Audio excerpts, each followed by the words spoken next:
Hi, this is Jordan. And I'm Bryan, and you're listening to The Quality Varies.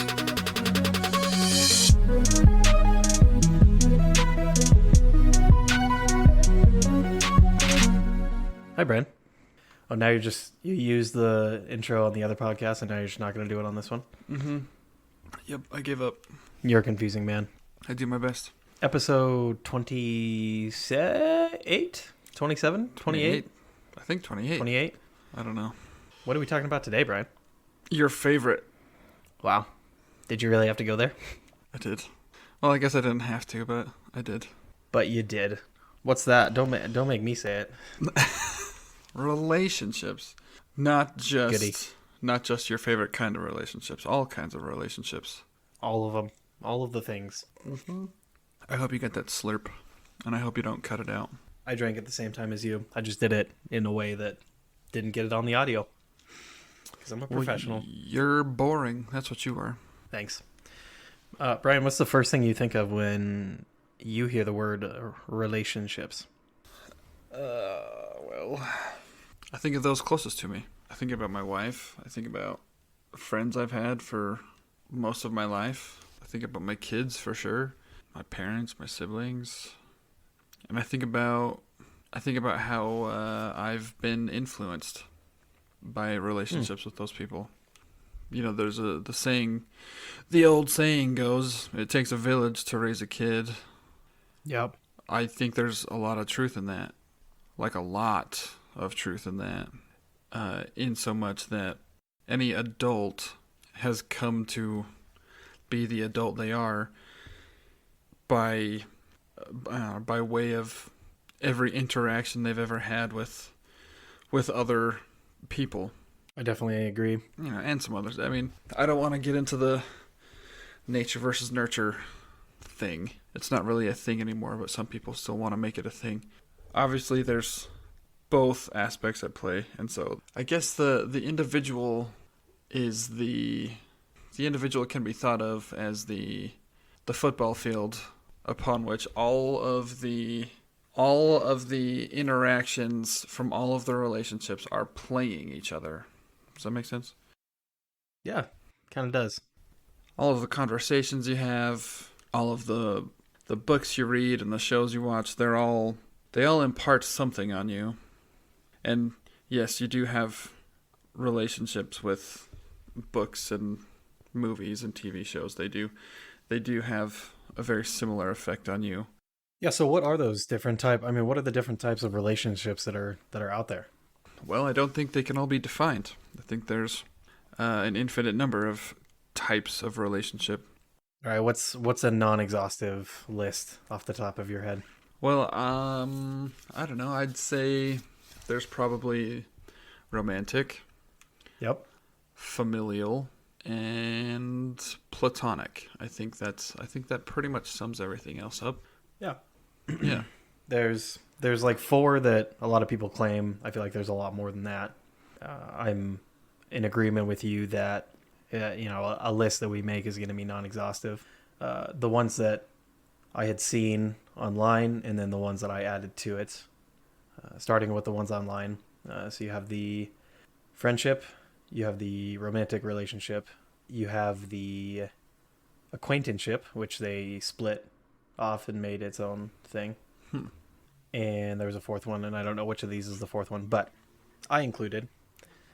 You can have a spiritual relationship in whatever form that takes. You can have a personal relationship to oneself, which, depending on how you treated the spiritual relationship, those actually might be very similar to each other, or they may be very different things. There is the friendship, and actually there's kind of a number that I heard a while back that I thought was really interesting in relation to friendships, but we'll get into that later. You have the romantic relationship or the marriage. You have the relationship to things that don't have life of their own, like TV shows, music, addictions, homes, football, a sport, anything. One of the ones that I find the most fascinating are the parasocial relationships. Define that. The parasocial, well, I want to start actually, so I want to start by the definition of a relationship in itself. So the definition of a relationship is, or a definition, is the state of being related or connected. The definition, a definition for a parasocial relationship is where one is treating the relationship as being close and a two-way street is one way that I would describe it, but the other party does not does not feel a connection at all to the other party. Wow. The connection is not at all like what the same as what the other person Right. is experiencing. Right. Can you think of any examples of a parasocial relationship? Is this the first time, are you familiar with the parasocial relationship or no? If I just introduced a new like psychology thing to you, I'm going to be super impressed with myself. I mean, you certainly introduced me to that term. Oh, beautiful. Yeah, no, Can we just stop the show right there? a parasocial relationship, as you defined it. Yeah, I can think of a couple of different examples. There's I'm sure there's, you've got manipulative relationships where one party, obviously manipulates or gaslights the other party into some kind of gain for the first party. There's the first thing that I thought of was the relationship between a stalker and their victim, because that's probably one of the most egregious, would you say? The most polarized, the parasocial relationship with the most deficit between the two parties and their views of the relationship. Just a fun little stat for you regarding stalkers. Oh, yeah? Yeah. I took one of my favorite classes as an undergrad. Probably like my number 1 or 2 favorite class as an undergrad was the profiling deviant behaviors class I took at Dixie. I feel like that would be a super interesting class. It was just beautiful. Like, if forensic psychologists didn't almost have to work for the government, I would have gone into that pretty quickly. But I wasn't interested in working for the government. I kind of want to do my own thing. So, yeah. Anyway, the fun fact about stalkers is whenever the relationship is left alone, meaning a third party does not intervene somehow, like the police or close family of the victim, 100% of stalker situations end in violence. Okay. Overwhelmingly murder. Suicide. Okay. Oh my goodness. Can I give you my hot take on that? Sure. What's the hot take? My immediate thought is that's a terrible thing, obviously. Yeah, it's horrible. 100% statistically verified. But the stats I feel like are more reporting error than anything, because the people that aren't having intervention are also more likely to be the ones that aren't reporting it themselves, and so those ones aren't being included in the statistics, and the ones that are being included because it did end up in violence. Does that make sense? I think it's like the one, like let's say it didn't end in violence. Why would how would that end up on a statistic block? Oh, I see what you're saying. Yeah. So there's to be considered to be labeled as a stalker, there has to be a report. Until there's a report, you're just like a pushy neighbor or something. Yeah. Like you're just a clingy ex-boyfriend until you get the cops called on you. Once it's reported, then it's a stalker situation, and that's where the stats are recorded. After that point, after the first time the police are called. I'm saying that there are most definitely situations out there that if it were to come up, somebody would look at it and say, yes, that is a full-on stalker victim situation, but it's not being reported. And so it hasn't been classified as a stalker situation yet. Statistically, and again, it's unacceptable that it happens. But I just, sorry, this is just my mind. Like, there's no way that there's not a bunch of just unreported cases that didn't end in violence. Maybe not a bunch, but there has to be some that just didn't get reported to the police, and they did not end in violence. Mm-hmm. Yeah. Or You're mean, the other probably way, right. They didn't get reported to the police, and maybe it did end in violence, and they just never involved a third party. Right. The brother or a family member of the victim just went and beat the crap out of the person that was stalking. Like that's, I would say, that's going to be just as likely, or that's going to be on that same table of there's going to be a few cases out there. So that's not really related, but no, see, that's got to be. Yeah, we're getting into like semantics now about like what constitutes a stalker, and yeah. Anyway, it's just, I thought that was a It alarming stat. Yeah, even if there's any reporting error, I mean that stat is still concerning. Yeah, and it's indicative. But when the police do respond, because that was like my professor brought up that stat to like illustrate the fact of like we need to believe people when they say they're in danger. Yeah. Because a lot of those murder-suicides at the hands of a stalker could have been prevented if the police had like done something when they were called. Yes. But anyway, that was a long conversation about a really bad type of relationship. So let's talk about some good types of relationships. I want to make one more comment on it. 'Cause now you got me on. I tried. So the reason I'm paranoid about stats like that is because like don't get me wrong, one of the reasons that you and I made a good like initial connection is because of both of our fascination with like psychology and like brain type stuff. So I loved sociology and psychology. I took psychology first. Halfway through the book, I'm looking through, and they give the example of I think the one of the big psychology 101 examples is, I can't remember what the name is, but like the majority, like everybody assumes that somebody else is going to handle it. And so there was like a woman screaming, and she was being like stabbed or something in a very dense like apartment building. And so many people could hear her. And in the textbooks and the way they teach it is that it was a prime example of this condition of this kind of trend in the brain that nobody called the police because everybody thought somebody else would obviously do it. Wow. And so because of that, the woman obviously died, and the police didn't get there for hours, and it was just this thing. That's like one of the 5 like main things they give in the psychology. Completely false. Like didn't happen that way. They like the story didn't happen that way, or no, like a dozen people or more called the police. The thing was just that the police didn't come as fast as they were supposed to.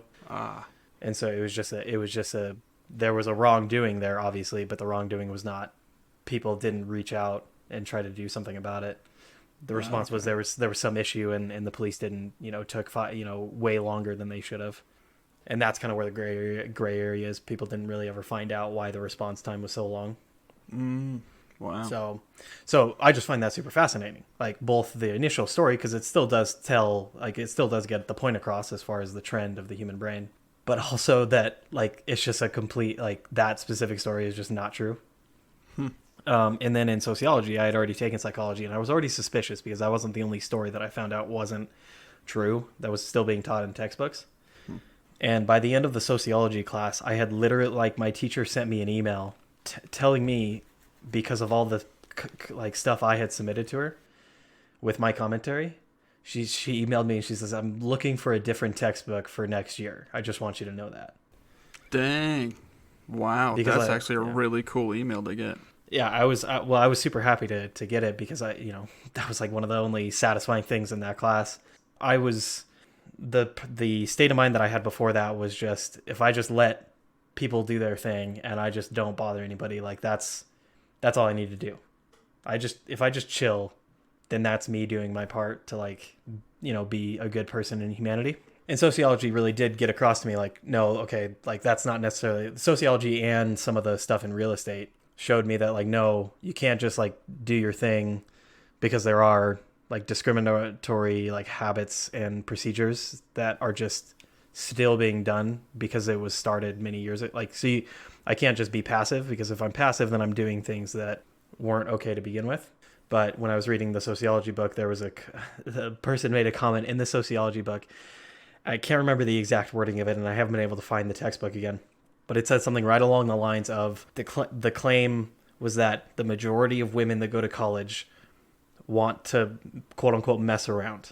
And I read that and I was like, that is a super weird scientific claim to make. Like it was so jarring to read. Basically that like bunch of women that go to college want to get laid and want to hook up. Wow. That was just a super straight, like to read it in a textbook. Like the language was just kind of like sloppy and slangy. No, it wasn't. It was written well, but it was just like that. It was the only time that I had sat there like. But the claim was that surveyed women, like a majority of surveyed women, are in college to have sex. Yeah, I think the word was to mess around. Wow. And it was just weird. And I've never cared enough to like start looking at references. The letter on the piece of paper, that's all I care about, and that's all anybody else cares about. But I started looking at the references, and I started going into the rabbit hole, and we got into some like this was a long time ago. This was many years ago. I do remember that at one point, the direct line of references had brought me to a point of gorillas, and then at some point, I hit, and this is the most terrifying thing, and it's talked about a little bit when kind of in scientific research. The scariest thing was when I got back to that textbook. I literally went in a reference circle, a closed circle of references that brought me back to the sociology textbook. So this... Do you know how terrifying that is? So the book referenced papers that referenced other papers that referenced other papers that referenced the book. Yes. Wow. Like that is... Wow. We got to talk about relationships, but... Yeah, I just find that's, like... I read that, and I looked into it a little bit, and it's a very... Like, it's actually a problem. Like, it's something that happens. They call it the closed reference loop or something like that. The closed loop. Wow. Yeah. Man, well, we can talk about... Yeah, because anyways. You've touched on a lot of things that have really piqued my interest. Okay. But we got to talk about that in another episode. You and I can deconstruct academia another day. Yes. But let's talk about something uplifting, shall we? Yeah. We'll talk about education another day. I don't need any notes to talk about education. So parasocial relationships, that's how all this got started. Wow. Parasocial relationships, the reason that I find it so interesting is so I'm a techie guy. I play games. I like middle school, I was watching a lot of like streamers and all that. Mm-hmm. The relationship with celebrities was the reason that parasocial relationships and that name got tokened or got coined. Yeah. And so I can see that.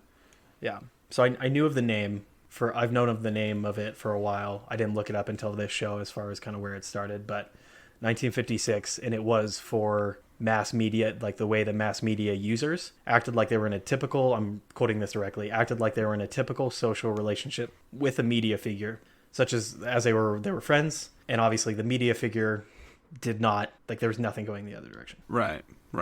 And these very sometimes harmless but just awkward, and sometimes like not harmless, but these interactions when somebody would see their idol. Mm-hmm. Don't idolize people. Don't do it. Yeah, idolize behaviors. Don't idolize people. That's my advice of the day. So they would meet them, and they would have this interaction from on their end, like it's a two-sided thing, and they're having this conversation, and they're bringing up very like personal things that, yes, at some points in their career, like this has come out to be public information, but that doesn't mean like you as somebody they don't know, like just walk up and ask them like, hey, how's like Lily, your daughter, doing? Like that's a very not okay thing to do when your only connection with them is you've just watched, they're an actor and you've just watched their shows before, and you've watched their interviews, and that is and it's getting more and more common. People are streaming is now a multi-billion-dollar business. And so you have people that just kind of like gave it a shot and got lucky. And so at a young age, they just became insanely popular on TikTok or on YouTube or Twitch or in Instagram, or what was that short video platform before TikTok? Vine, Vine. bro. Do it for the Vine, man. Do it for the Vine, yeah. Oh, but all these people, those like, were the days. they just got lucky and they got super popular. They barely know how to conduct real relationships. Yep. And now they have millions of people that they don't share a connection with, that have these, that think they're very deeply connected. Yeah. So there's a ton of examples. I find it fascinating, and it's a growing issue because that kind of content is just getting big, like getting more and more and more. What are your thoughts on it? I say all that. What's kind of going through your head? I mean, it all checks out in the internet age, especially these last couple of years, where how do I say this without ruffling feathers? The powers that be have seen fit to encourage and enforce people to disconnect from real life and plug into virtual realities. Yep. A human-to-human interpersonal connection is sadly becoming a relic of an epoch past.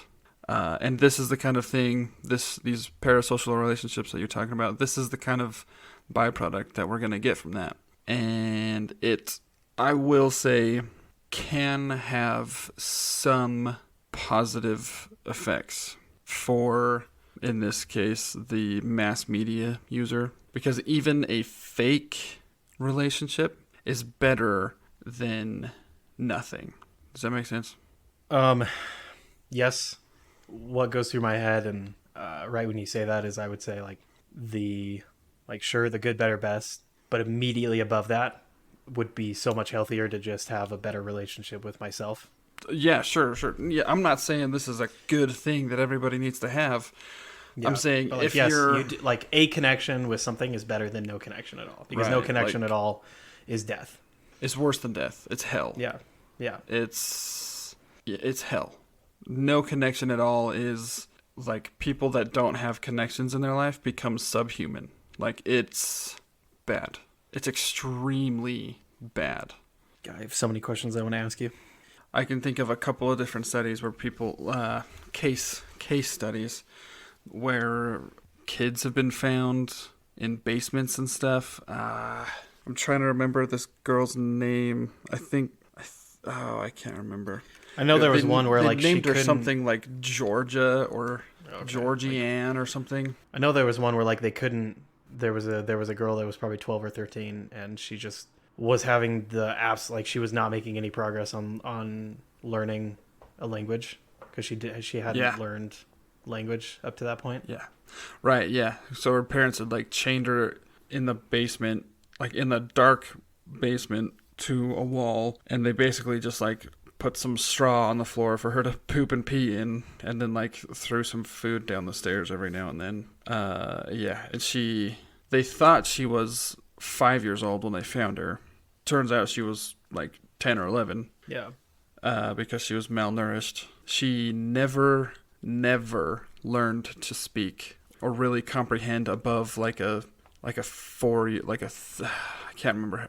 She was basically a monkey. Like, she was literally subhuman, like, consciously, because she didn't have connection, any kind of relationship. I think she only lived to be, like, 16 tops. Like, she just could not function, like, on any level, mentally, emotionally, physically, I'm sure spiritually. There couldn't have been much there. Yeah, that's the importance of relationships in our lives. It's literally life or hell without relationships. Can I ask you if you've experienced this at all, or as you've gotten older and you have friends that are the same age as you, that have been going down different career paths? I make a story that you've maintained a relatively, like, healthy social life as you've gotten married and had a kid.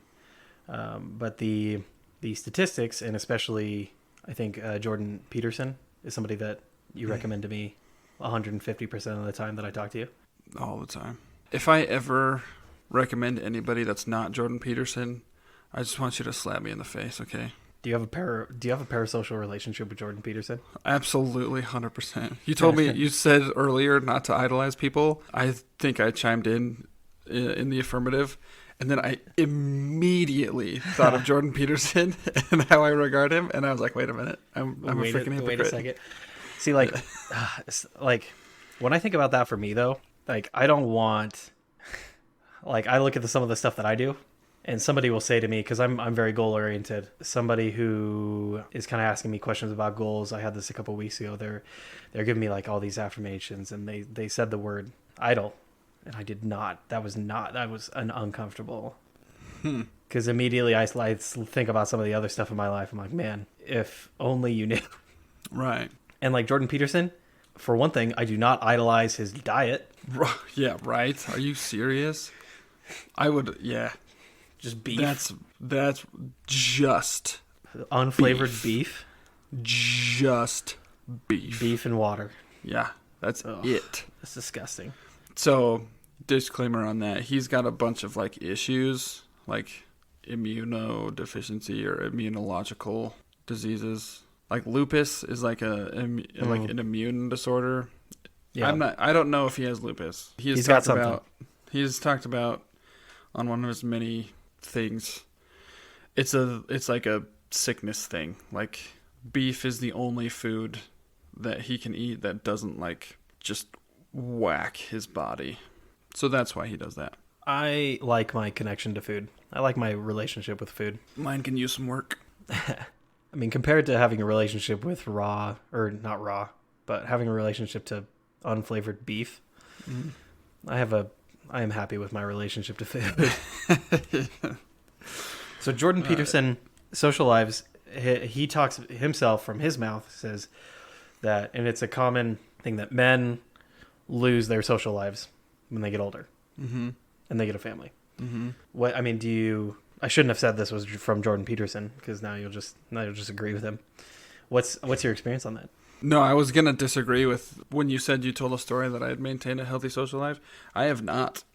In fact, I've been meaning to text Kevin back for several days now. He texted me a few days ago, and I've been meaning to text him back.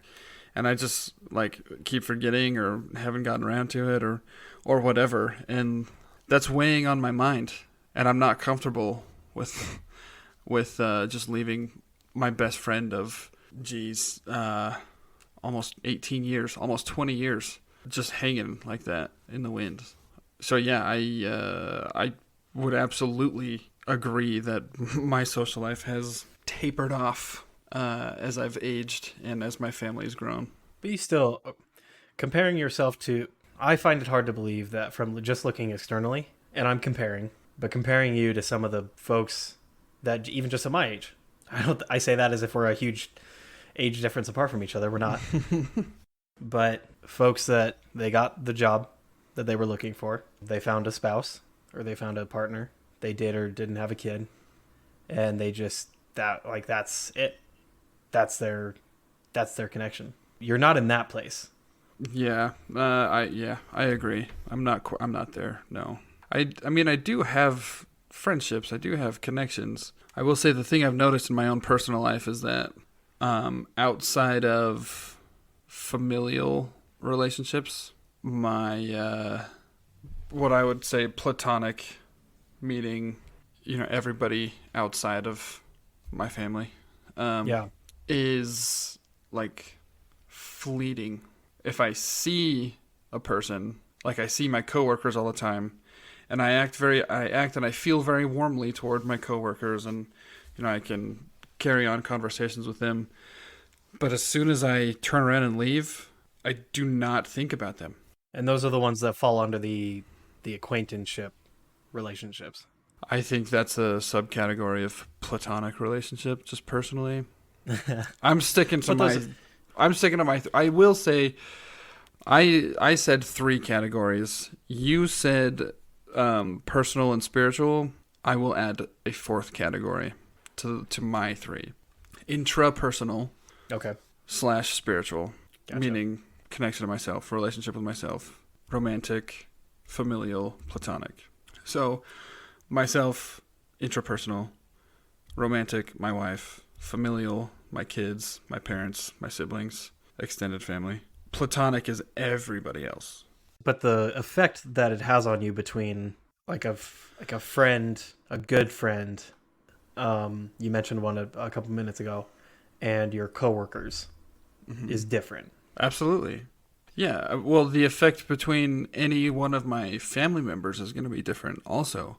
But I don't think we need to separate the parent-kid relationship from the sibling-sibling relationship, you know? I think that's... Yeah, I think what I'm getting at is like this statistic that Jordan Peterson has claimed is as a gender, when they get their work and they get their family, their platonic relationships tank. Yeah. I think those people still have acquaintances at work that they chat with, and then they go home and don't have anybody. Well, besides the wife, because the wife and the kid. Yeah, because the connection is fulfilled by the family for men. Oh, largely speaking. I disagree. Well, I think the habit. Well, I mean, the numbers tell a different story. The statistics tell a different story. My personal interactions are that the statistic is true, and that the outcome is not healthy. The experiences that I've seen around me are that it does happen, and it is not to a positive effect. That the folks that I have spoken to, when they are trusting enough to share it with me, they are sad when they think about they don't like their family are the only people that their immediate family, their household, and their coworkers are the only people that they talk to. So that's my experience. Counterpoint: has the pain of the problem overcome the pain of the solution in those instances? Counterpoint. Does somebody know? Maybe I could see the pain having reached a threshold, but it keeps going because they don't know how to make the first step. And instead of going in a direction that's healthier, they go into a direction that's not healthy. Addiction being one of the many. Right. A misconnection, so to speak. They find the first and easiest thing they find, because they don't know a healthier path, is a misconnection of some way. Right. In some way or shape. Yeah, I get that. I guess we could say for men, the perceived need on a surface level, the perceived need of human connection is fulfilled by his family. And and I agree with you. There's definitely a trap there, I think. Yeah. And I can agree with how you're wording that, for sure.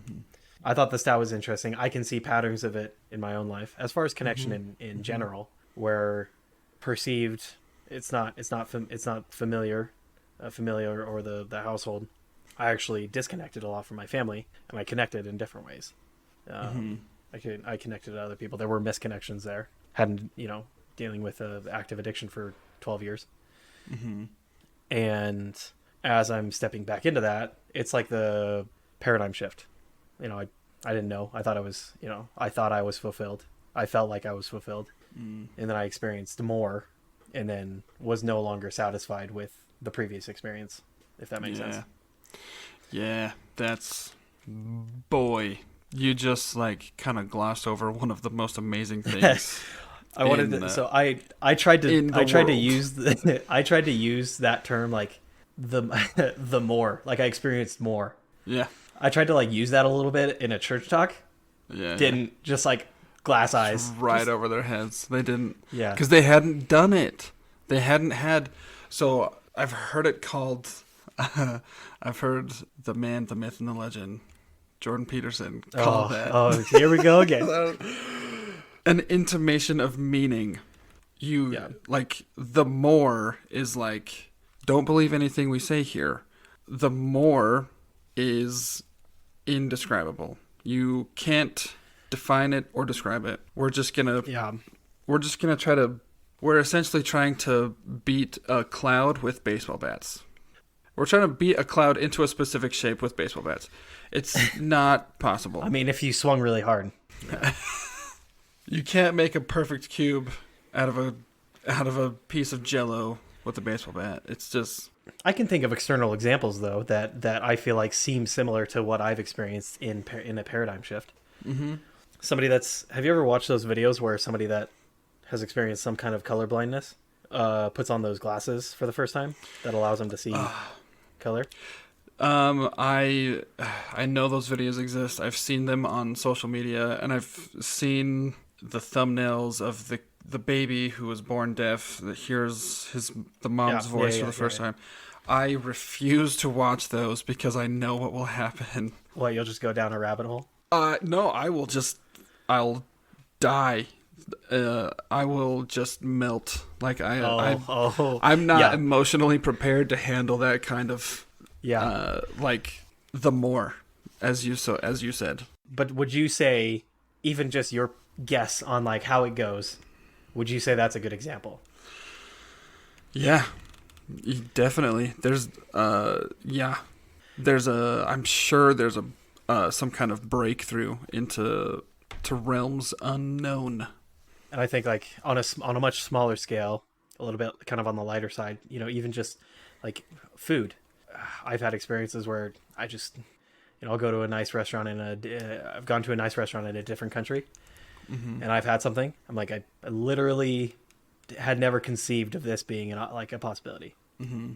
Just as far as like the flavor combination and that's much different. That's not nearly as serious. I'm not trying to compare that to a baby gaining hearing for the first time. I heard it. You said it. Yeah, but like that, like that's a similar thing for me. Like this is freaking awesome. Now I'm no longer satisfied with some of the things that I used to be. When I was 10, my favorite restaurant was was a buffet. Was an American style buffet with microwaved macaroni and cheese. Oh yeah. Okay, raise of hands though. Whose favorite restaurant at the age of 10 wasn't a buffet? I mean, come on, man. You had all of the chickens, all of the chocolate fountains and the ice cream machines. Like, come on, man. You'd go get like a slice of ham and some potatoes and corn, call that a vegetable, and then you were done with dinner, and then you just had like 50 bowls of ice cream because it was there. Wow. Right? Like, that's who didn't do that at 10. I'm trying to remember. So my brother and I, we were on the same page. The problem is my brother still likes those things, and he has 5 years on me. But we would get, our plate would have two things on it. Mm-hmm. Half the plate would be macaroni and cheese. Yep. The other half would be chicken or something. Yeah. I can't remember. Chips or that something. Sounds about right. Macaroni and cheese and chips. And chocolate milk. Because our family, like, luckily, thank goodness, my parents just didn't drink soda themselves. And so we just never had, the only thing we had in our fridge as children was water and milk. Wow. Thank goodness. Because my parasocial relationship with potato chips is bad enough. Oh, jeez. If soda had been a thing when I was a child, it would have been bad. And so our treat was like, okay, chocolate milk. This is dope. Ice cream was never a big thing. But those paradigm shifts. That's the example I would give. Not that the child getting his hearing back. Ignore the thing with the buffet. It's too late. Like that's what I would think about when I'm considering this, and like when I experience connection in a way that I never have before. And especially as I was going through the transformation of a misconnection with my addiction to stepping away from relying on that emotionally and physically, because the body's reacting to that for a long time. Getting the real connection that I was seeking, a healthy relationship that actually gives instead of takes. That's a weird experience. Like for a relationship to be fulfilling, like that was weird for me. Before your misconnection with your addiction, what were your friendships like? Well, I mean, you're talking to, I can't remember what I was doing a week ago, and you're asking me what I was doing when I was 10 years old. Like what kind? Yeah, just like what kinds of things? Like I had friends that I'd play Super Smash Brothers with, and I had friends that I'd play like guns. We'd like find a stick that kind of looked like a gun, and we'd go play like army men in the backyard. And then Lord of the Rings came out, and we'd play, Lord of the Rings. We'd go fight orcs in the backyard. Like those were the things we did when I was Okay, so I'm gonna 10 and younger. So I'm gonna share. Okay, so I'm gonna share, and this isn't for any kind of pity, but I'm gonna share it for the sake of. I think it's a good explanation and kind of as far as the sources on where the misconnection came from. So my before that I was like into like video games and all that at 10 years old and whatever that age is. And then the nature of it is I had a physical condition which gets better as I get older, but that means that at 8 years old it was about as bad as it can be. Mm-hmm. And so the social connections were not there unless it was a name calling from one side to the other. But there were some friendships there, and then as that shifted, but I think that had a large part to play in the misconnection that I sought out because I didn't have a whole lot of connections that were fulfilling. So I was looking around, I'm looking around for something, probably with the mindset of like a connection is better than no connection, which it is. Like I remember with video games, like some of the just the fondest memories of childhood is we had a buddy that had a fairly like large room upstairs in his house, to the point that he could comfortably have like, I don't know why this is something that's significant to me, but I always liked his room because he could comfortably have like wardrobes and like cool things on the end, like at the edges of his bedroom. He could have his bed, and then he could have a couch on the side of it, like on the side of his bed, without it being cramped, and then a TV a respectable distance away. And they weren't rich by any means. His mom was a hairdresser down in their living room. Mm-hmm. That was cool in itself. And we would just all night, there'd be like 8 of us in that room, just like leaning on each other's backs. We'd have a 5-6 TVs in there. Nice. Heck yeah, dude. And we would just be playing Call of Duty Zombies. Dude, those were the days, man. Yeah. Not so zombos, man. And we would just be like all night. And then, even the like my argument that like there are connections that aren't face to face that are like healthy, like even if they couldn't be in person. The fact that we now had the ability to play online with each other, we still got to have those like we're 10. We can't be at each other's house every day until midnight, but we can stay up secretly and online and play and have those connections. And those are some of the fondest memories as well, where we stay up until 3 a.m. and play zombies. Mm-hmm. And then somebody freaking like looks at his phone for like a half a second because he thinks the girl he likes texted him, and he just ruined our 5 hours of work. Yeah, yep. It's like, dude, bros, man, bros are where it's at. Right. Those super fond memories. We would go when we got off the school bus. We would the elementary school was right down the street, so we would go walk down there and we would go play basketball until the elementary school got out, because a bunch of the kids had little siblings that they had to go pick up from the elementary school. So we would just go play ball until the kids got out. And I remember just ruining my fingers the first time that I tried to dunk a ball on those double rimmed hoops, because those just ruin your hands. Yeah, there's no give. There is no give. The give is in the fingers. That's where the give is. Yeah, your body absorbs the impact. So that's kind of I can't remember how we came to that. So I was asking you about your relationships. There was a period of what seems like really good relationships or good connections, and then I mean, I don't know this part of your story, but you turned to an addiction for a while, and then there wasn't connections. Yeah, well, I think at least healthy connections. But then you mentioned after you were in recovery, you said the first time you were fulfilled by a relationship, that was like something else, like you'd never had that before. So we were just kind of trying to explore some of your old relationships and I use aggressive terms. Like there were relationships that, like in high school, there were a few fulfilling relationships. It was different than it would have been, right? Because I was training my brain every time with my misconnections that like the relationships are like taking. That's what a relationship is. Not giving.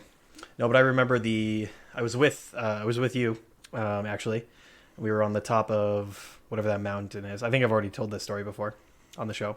But whatever those like snow canyon or snow mountains, whatever those white mountains are, like 20 minutes away from where we were staying in St. George. There's a lot. I tell the rest of the story. Maybe I'll remember the specific hilltop we were on.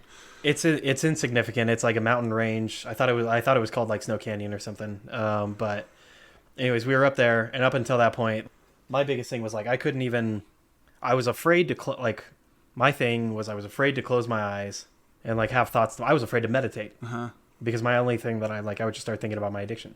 Right. Potentially scarier, I wouldn't think about my addiction, and then I would just be with myself, and that was horrifying. Yeah. That was not what I wanted. And we had two experiences. One in the lava tubes. Oh yes, I loved that place. And that was probably the first time that I could physically remember feeling comfortable for that long. I think we spent like 20 minutes in silence or something. Mm-hmm. It wasn't that long. I never did it that long. That's crazy. Oh, okay. It was like 5 to 10 minutes, but yeah. Oh, okay. Well, the fact that it felt like 20 minutes. Right. But we got done with that, and then folks started talking again, and I realized like I just sat there with myself for that long, didn't flip out. And that kind of goes into the personal, like the is it inter or intrapersonal? Intra. Okay. Yeah. That intrapersonal relationship had been improved. And then when we were on the top of that mountain, realizing with the people around me and then just like that view, I was still trying to get used to like not using my phone. I was an addiction to electronics was one of the many things that I was dealing with. And for the first time, I was actually able to like feel something about the fact that I was at the top of this mountain and like had this amazing and beautiful like world in front of me. And like people were laughing and joking and just like having a good time around me, which was amazing. Like just like I was in the middle of like this situation that was just like crazy.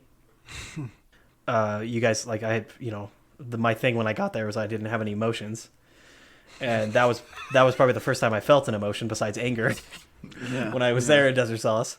And so yeah. And then after that, like I was no longer satisfied with the lesser that I was getting.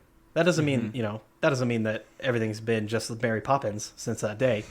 But it does mean that I now recognize and like I now am aware, I have this awareness of something that I just didn't before, which does change my approach on life. And I think that plays into so many people's lives in different ways when they're just not aware of the way things could be. People get to a certain place or they find a career that fulfills their monetary needs. It fulfills some of the needs that they perceive they have. Or whatever situation. They get into a relationship that they perceive to fulfill some of their needs. The reality of it looking like anybody can see looking from the outside in, anybody can see it's an abusive relationship or that it's not two-sided. And somebody can see with this work, that somebody's doing, that the work is literally just killing them, draining them on a daily basis without ever giving anything back. Right. But they don't know, they don't know what the possibility is. They think that they're in a fantastic spot. Yeah, comfort is a weird thing that way. Yeah. Because can I make the claim that like it's scary to leave, whether it's like, yeah, if you leave, it's scary to leave a relationship. Oh yeah, sure. But it's like you have a relationship with your work. Like it's scary to leave that because you don't know what relationship wouldn't be the first way that I would describe it as, but you have a connection with it. Yeah, you gain something from it. You gain a lot of things from work. Yeah. That's how I would define a relationship, is how one relates to something, and if they relate meaning, or if they relate a sense of meaning, that's a relationship.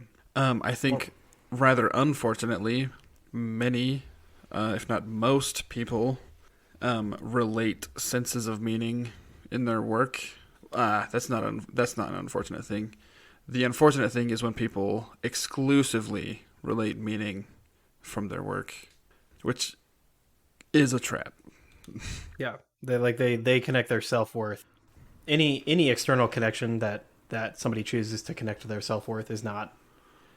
It's not enough. It's not putting them. Yeah, it's not putting them in a sustainable direction. Yeah, I know. Like I know several jobs that if I was in the state of mind that I had now, I would have left long before I actually did because I felt bad for leaving. For like, there's no that doesn't even make sense to me anymore. It's a place of work. Right. This is super random, but with in business, and this may have changed. It's been many years, and with technology and everything, I wouldn't be surprised if there's even kind of a fourth category. But there's three categories of managers: X, Y, Z, and I can't remember. I think X manager uses fear, Y manager uses rewards, and Z manager uses relationships. Like the Z manager is actually the one that like you stay because you do have a bunch of relationships, and like relationships were built at the company. Mm-hmm. And like it is a fulfilling, like the Z manager has set up an environment that is fulfilling. Mm. Yeah. The Y manager is better than the X manager because they're not using fear. Right. But the Y manager is they're using rewards, which gives the perceived thing of yeah, it fulfills me. Like I got this bonus. Like I got tickets to, I went to one of my brother's old places of work. Like he got to go on a paid vacation twice a year to a very nice place. Mm-hmm. The rest of the job sucked. Yeah. Yeah. So I think that's interesting as well. That it's so structured that somebody can define that. Mm-hmm. Those different structures of kind of manager and how that reflects. That I mean, I don't have a whole lot more to say on kind of on that end. Hopefully, I mean, as far as that little angle of it, I hope somebody kind of gains from my description of kind of going from misconnection and lack of emotion to fulfilling relationships and experiencing emotion, because that was certainly a significant part of my life. Let me ask you a question, Jordan. This may sound obvious. I hope it sounds obvious to some of our listeners, but I just want to ask it. Could you have gone from empty, my word, not yours, devoid of emotion, to those levels beyond? Could you have made that transition by yourself? I'm going to say no. I think that it could have definitely happened in any number of ways. It didn't have to happen at a inpatient treatment center. But I take the perspective like that, maybe a thunks question, but like one of those like thought-provoking questions is like, does a baby on an island ever learn to laugh? Mm-hmm. Kind of one of those type of things is like, unless I in some way, shape, or form see some type of interaction that is different than what my experience is, then I will not learn anything more than what I currently have. I will just remain. Like even if it doesn't have anything to do with anybody else, somebody can, like I could have an experience in nature. Like the one you had? Yeah, I mean, people were involved with that, and Mm-hmm. it was expounded because people were there. But I'm a religious person, and so like even like just having experiences in the world, I would still say there's me, there's nature, and then there's my higher power, which is three factors. Yeah. But yeah, me myself, I will never get anywhere different than what I'm currently at. Perfect. That was exactly right. That was exactly the answer I was hoping for. Because of course, this was the thing that I wanted to get to about relationships, was that like human beings hardwired, physically designed to socialize. Yeah. That's why we have relationships, is to learn and to grow and progress. Nobody can do anything by themselves. That's the point of every movie ever. Changed my mind. That's the point of everything.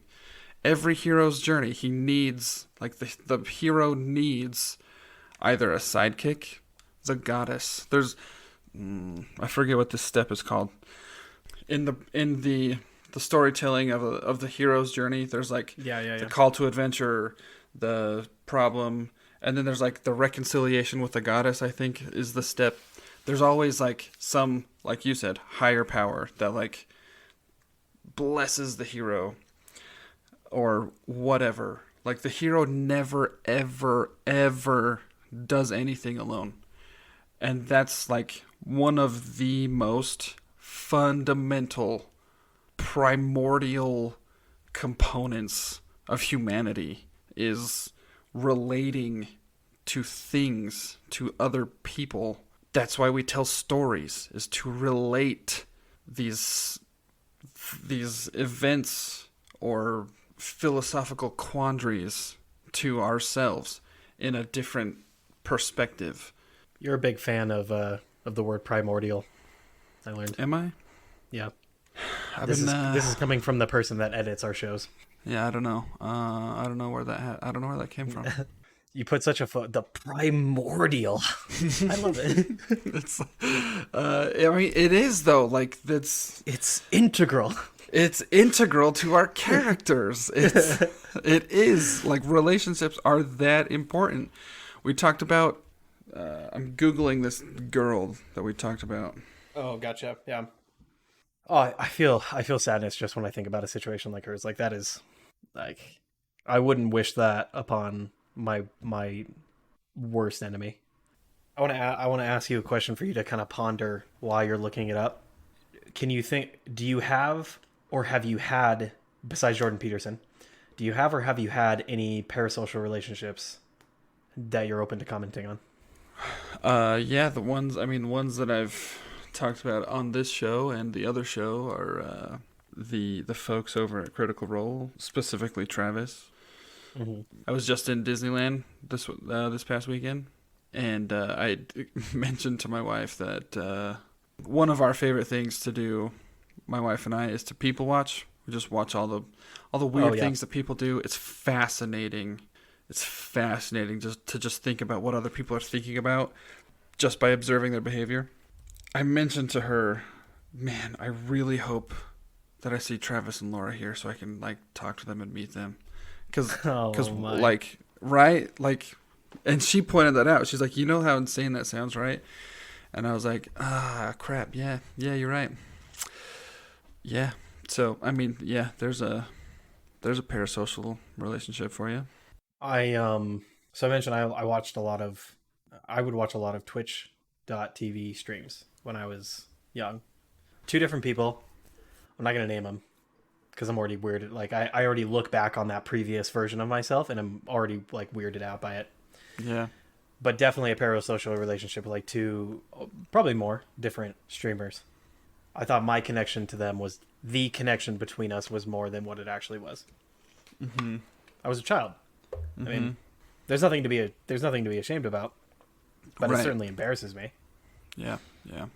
One of the things that I am so grateful that I have internalized, like I said, don't idolize people, idolize behaviors.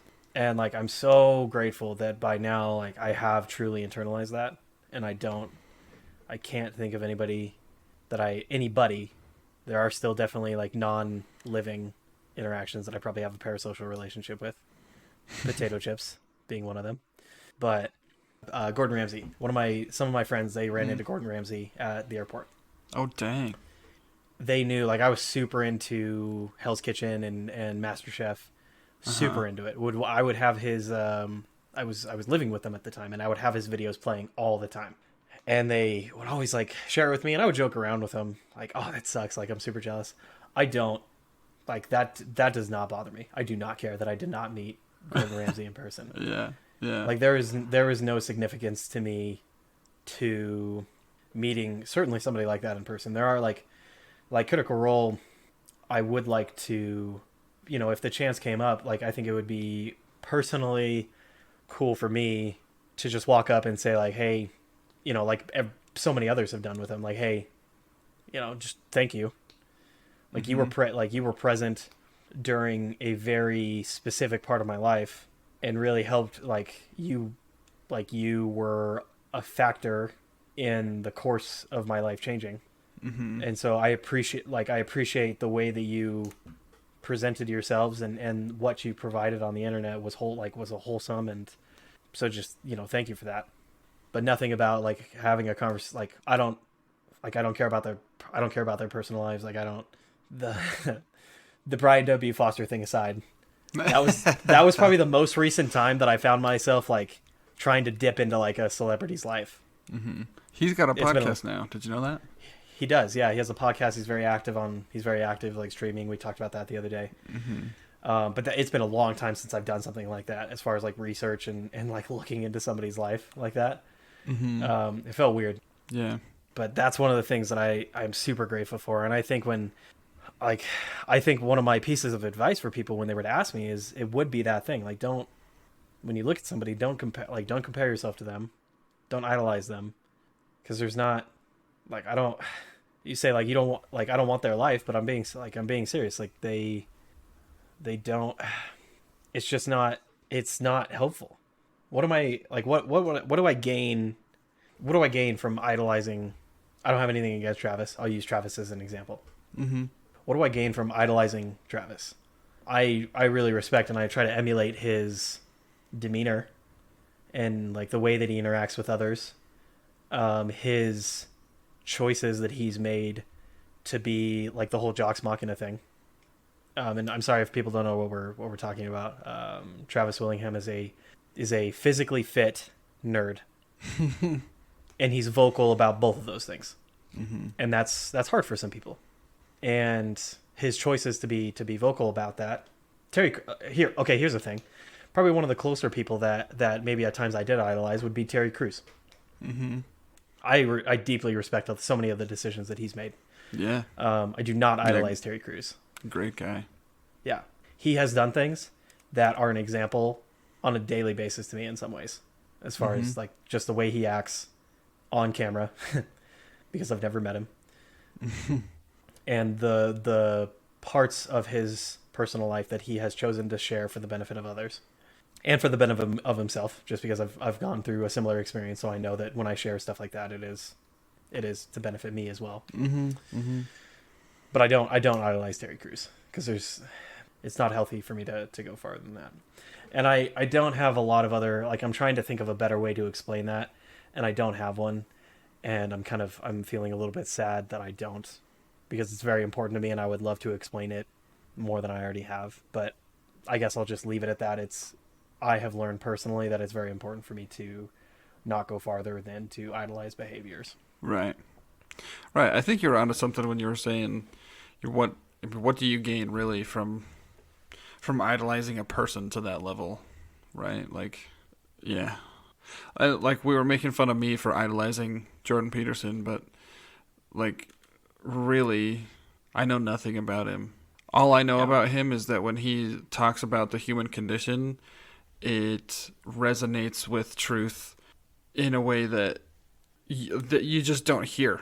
You just don't hear the level of depth. And I mean, yeah. Like that's all I know about him. I don't really like worship him in any way. Because like you said, because there's no point. You don't get anything out of those relationships. The growth, the benefit that you get from relationships come from like you and me. Like I'm gonna go out on a limb and say that you benefit from your relationship with me. I hope that's true. Yeah. Well, I've been vocal about the fact that like okay, I'll use you as an example. Okay. Similar to Critical Role, and I've already expressed this to you in the past. Mm-hmm. Just like Critical Role, you were present and you were a factor during a very specific part of my life. And just like Critical Role, you helped change the course that my life was taking. I so appreciate that. I'm sure a lot of people would have done a fantastic job if they were in the position that you were in when I was in Desert Sauce. But good God, am I grateful that you were the one that was there. Like, it was, that was the experience that I had. And I'm so grateful for that experience. And I think of the time that I was going to throw a chair at you one day, and I'm so grateful for that, because nobody's been able to, up to that point, nobody had been able to push me like that before. Mm-hmm. And it was so frustrating that in the moment that you were able to do it, but I don't there's no Well, and especially the fact like you're an imperfect person, and I know that. I think you realize that with anybody that you've interacted with for longer than a day.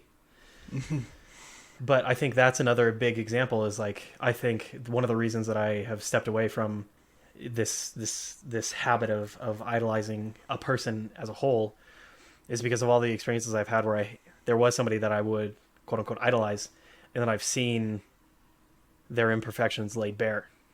Family members who, just like I just saw how, like, it's blunt to say, and there's probably a more encouraging way to say it, but like when I saw how messed up their lives were, I was like, I see. There was a volunteer, one of the biggest examples, and I had this like moment in the moment where I realized this. She was a volunteer. She was way older than me. She was an adult volunteer when I was a 10-year-old camper. She helped put on the event. It was an event for kids. It was I don't want to get more specific than that, but it was a big thing. Mm-hmm.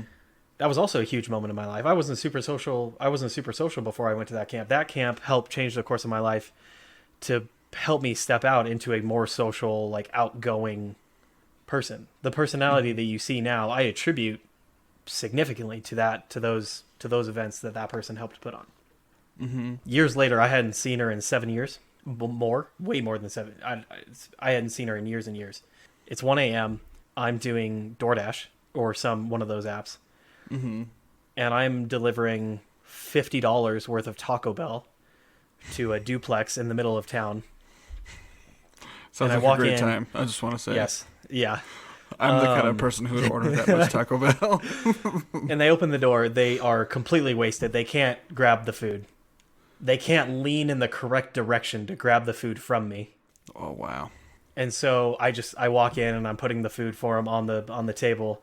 And this woman who had been a huge part of my life as a child was laying on the kitchen floor, passed out, drunk. Wow. There were other things in the household and about the position she was in that was not helping her in that situation. That made it more of she wasn't in a good spot. Clearly. And I passed the thing around. She wakes up and she looks at me. That was we didn't say a word to each other. She recognized me. Oof. I recognized her, and I left. And I like that experience was weird, but I'm sure you can guess what I kind of took from that. Mm-hmm. Like that didn't take away from my childhood experience. Right. It did take away my that interaction was that interaction. That has nothing to do with anything else. And it's almost selfish to her for me to put that expectation or a expectation onto her from that experience 10 years ago, in a way. Mm-hmm. That she was going to be a different person than what she is right now. Yeah. Yeah. Did the direction of this episode go in the direction that you thought it would? Not exactly. It didn't stray as far as it has in the past. True. From where I thought I was gonna go, but yeah, it took some turns there. Took some turns there. I'm interested.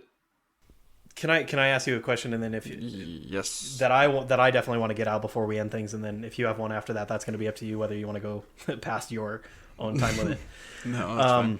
We've been going down these rabbit holes, and talking about the family as far as not being enough. Do you have any comments that you'd like to make about the importance of your familial relationships and your spouse, and in general terms, without saying names or anything like that, just kind of the effect that familial relationships have done for you? Yeah, because I'm not married and I don't have kids. Mm-hmm. So you are married and you have kids. Yes. Wow, you just dove right into there. Yep. So I'm struggling to think of any more impactful relationships than my parents had on me, and that my wife continues to have on me. And I think for obvious reasons, like obviously my parents were there from the moment I became a conscious human being, and they molded me and raised me. I guess full stop there. They molded me and raised me. So I mean, that's pretty formative, I would say. And then upon that foundation, I had siblings come into the picture, and I learned a lot from interacting with them subconsciously. Meaning, I learned a lot about myself subconsciously. It wasn't immediately apparent to me as a child that I was benefiting from those relationships.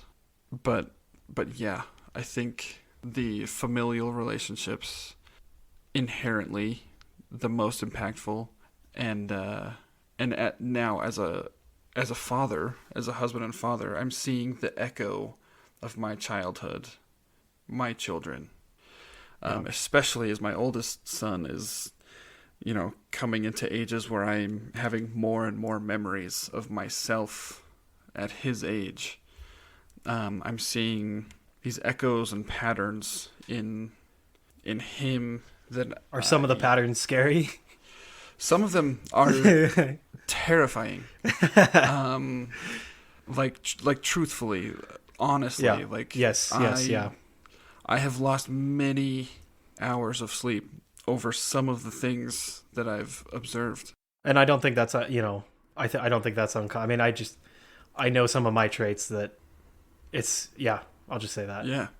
Yeah. I mean, but ultimately, like what all of that is teaching me, and what I'm seeing and observing, and what I'm learning from all of that is that human beings, all animals, but especially human beings, are hardwired. And when I say hardwired, I mean literal wires in your brain are programmed to socialize Primordial. each other. The primordial essence of humanity is truly tied to the family unit. There's no other scenario or situation that a human being can be in that's more impactful than their family when they're young. I mean, I talk about echoes and like my childhood echoing into my child's childhood. I mean, that's what my life is all about right now, is fostering the relationships between my wife and my kids right now. That is above all my number one priority. When I wake up in the morning and when I go to bed at night, I think of how can I show up for my family. I'm gonna send that little bit to your wife. Good. Guys, thank you so much for listening. That was a super enjoyable conversation to just have. Bryan, I want you to ask me your Thunks question, and I want to just give you a one-word response, and then we'll end things off. Perfect. All right. I hope it's just the stupidest question. It's not very good. I do want to say I found the lost girl. Her name was Jeannie. Yeah. If you Google Jeannie feral child, there's articles and there's books written on her. Go look her up. Not for the faint of heart. It is a very, very tragic story. It's hard, yeah. But it's an example of what goes wrong when you don't have good, solid relationships, especially as a child, especially as a baby. Yeah. This is a very deep and insightful question. I can tell by your tone of voice. Is there anything you couldn't have a museum about? Wow. That's my response. I said I would give a one-word response. Wow. I guess a word once given. I keep my word. All right, folks. Catch us next time. Thanks for listening. Remember, don't believe anything we say.